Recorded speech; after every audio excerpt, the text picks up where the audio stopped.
Yeah, I'm about to fade away. Cause every time I wake up I feel like it's Monday. Something's going wrong with all the chemicals up in my brain. All of a sudden I don't look at anything the same. Привет, песеры, с вами Морж. 7 ноября у нас на календаре, понедельник. И люди, которые уже закончили университеты, работают и так далее, знают, что день 7 ноября это красный день календаря. Вот такие вот дела. Мы возвращаемся к нашему песу. Короче, тут у нас голяк полнейший. Нам даже ивентов никаких сегодня не добавили, с чего я немножечко подохренел на самом деле. Думал, будет какая-нибудь проходная шляпа на номинальный контракт звездочки в 3, но тем не менее не добавили и это. При этом у нас забрали, собственно, цели на сезон, они тоже закончились, и у нас сейчас, кроме целей в компании, никаких нет. То есть квестов, по сути, тоже нет. Но при этом Konami решили нам завести кучу эпиков. В общем, как я понимаю, заканчивается у нас первый сезон eFootball 2023. Через 2 дня он заканчивается. Как я понимаю, в четверг начнется новый. Или не начнется и будет опять пустота. Хрен его знает. Konami с нами всем этим не делится. Значит, целые 3 варианта эпиков нам завезли. Тут Интер, Милан и Барселона. Так сказать, если не успели позабирать, можете позабирать. Но, я думаю, все успели позабирать, те, кто хотели. Странно, что не завезли вообще всех эпиков, которые были до этого. Хотя, тут опять же, логики я особо никакой не наблюдаю. Konami решили вот так и делают вот так. Напоминаю, что если ты хочешь задонатить на мобилку с российских карт, то ссылка на мою личку в Телеграме в описании и закрепленном комментарии. Там же ссылка на мой обычный Телеграм, где я публикую новости. В общем, тебе туда. Паков до хрена, донатить есть на что. Ну и сборная Италии у нас появляется. Чемпион Европы прошлый, так сказать. И, конечно, здесь достаточно много хороших игроков, причем выкрутить можно всех. В первую очередь я буду охотиться за Доннарумой. Дальше мне нравится Барелья со стилем от штрафной до штрафной и очень сбалансированными навыками. Доннарума, кстати, качается до 97, Барелья до 95, Бастони до 96, отличный защитник, 190 сантиметров, 96 максимум, классно. И Мобили очень хороший, вообще, в принципе, он мне в любом песе нравится, такая слегка обезжиренная версия Левандовского, назовем это так. Пелегрини классный, со стилем атакующий полузащитник, собственно, позиция атакующий полузащитник максимально удобный. Локотели хорош, хоть и дирижер, играл я на ПК, он мне выпал из самого первого пака с фиалками, тоже очень достойная карточка. Тонали, которого называют новым Пирло, тут вообще со стилем якорь, все замечательно, на опорку станет, пасом обладает, в защиту умеет, тоже все хорошо.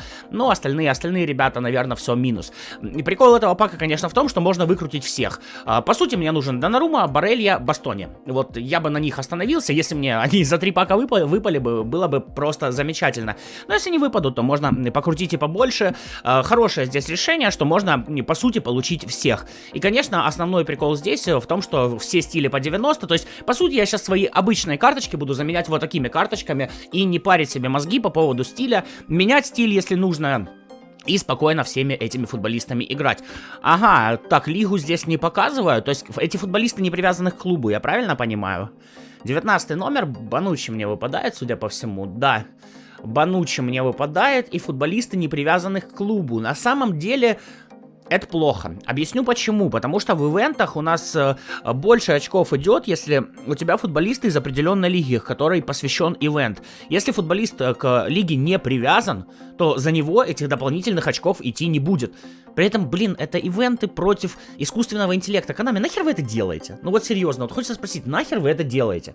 Но оставили бы клуб, ладно, вот хочется реально махнуть на них рукой и уже даже не задумываться о том, что они исполняют. Второй 5-звездочный игрок мне выпадает, 17 номер, это Чирик Иммобиле. Хороший, вот у него реально в каждом песе была хорошая карточка, очень приятно им играть. Так что буду тестировать. Ну и на самом деле у меня такое ощущение, что Konami хоть чуть-чуть наняли такого не абсолютно слепого художника. И, в принципе, дизайн карт, по крайней мере, вот этих сборных, мне очень даже нравится. Смотрится сочно, смотрится ярко, хочется иметь такие в составе. И тут все здорово. Кстати, по Доннаруме интересно, он сотку, что ли, будет, если с сыгранностью? Ну, то есть, если так он качается до 97, будет ли плюс 3 по сыгранности или нет? О, только заговорил про Доннаруму. Ну что ж, Джанлуиджи, добро пожаловать в мой состав. У меня как раз на этом аккаунте ПСЖ. В первую очередь ты мне нужен туда, потому что ПСЖ у меня какое-то, такое себе. Да, жалко, что вот в этой сборной Италии, допустим, нет Дзаньола, за которым бы по-любому я пошел. Вы знаете, я люблю Дзаньола. 3 пака я открыл. Донарума и Мобиля. Не, ну давайте еще покручу. Почему бы и нет, хочу Борелию и Бастони. Так вот, расстраивает, что нет Заньола, и расстраивает, что нет Верратти. Мне бы он тоже для ПСЖ очень пригодился. Ну и в принципе можно было бы каких-то игроков более-менее посильнее дать. Но Konami решила так, поэтому пользуемся, так сказать, тем, что есть. 4-й пак у меня уже открывается, 7-й номер это Пелегрини, да, если я не ошибаюсь. Вот если вместо Пелегрини здесь был Заньола, было бы, конечно, ну, гораздо более жирно. Классная у него карточка, классные физические показатели, хотя и сам Пелегрини, обычная карточка, я его играл. Ребят, вполне себе хорош. Вот реально стиль атакующий полузащитник решает.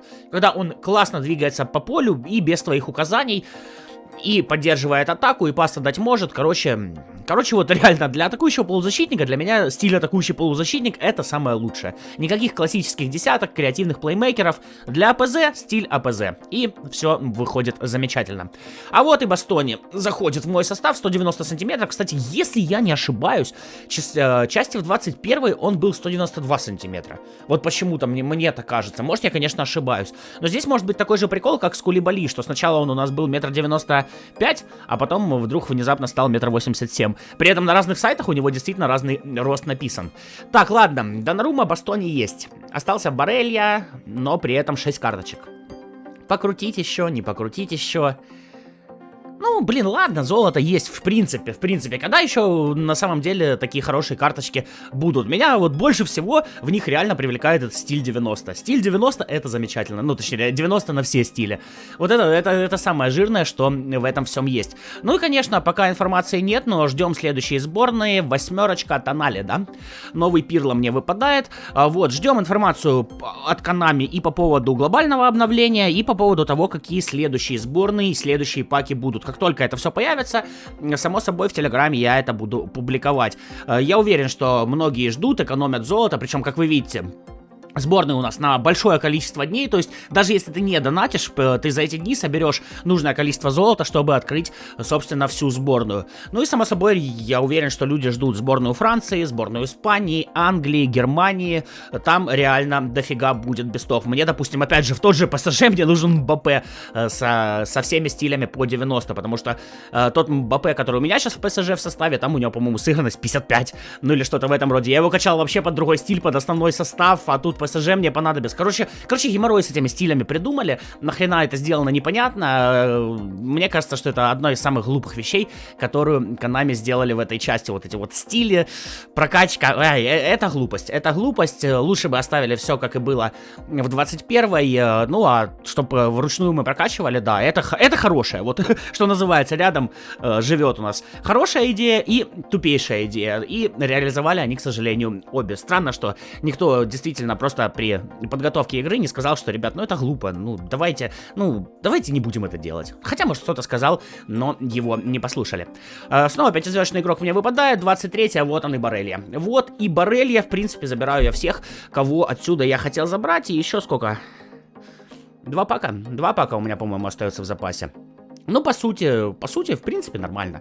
В идеале, конечно, было бы забрать 3 нужных игроков с 3 круток, но, тем не менее, я доволен. И Локотели, и Тонали, и Пелегрини, в принципе, наигрывать я буду, и я уверен, я в них не разочаруюсь. Пиши, открывал ли ты эти паки или нет, с удовольствием поздравлю, если у тебя классный улов, и, может, ты за 3 круточки поймал тех, кого нужно. Сейчас я пока Донаруму в свой ПСЖ запихну, где тут у меня ПСЖ, вот он у меня ПСЖ. Так что, в общем, с удовольствием порадуюсь с тобой, ну, или сочувствую, что тоже у нас достаточно часто бывают. Напоминаю, если нужен донат на Android, пиши в личку в Телеграме, ссылка в описании, закрепленном комментарии. Если нужны просто новости, просто иди в мой Телеграм, там я все это дело публикую, когда что-то знаю. Ну и хорошей всем рабочей недели. На этом прощаюсь. Ребят, улов вполне себе. С вами был Морж. До новых встреч. Пока-пока.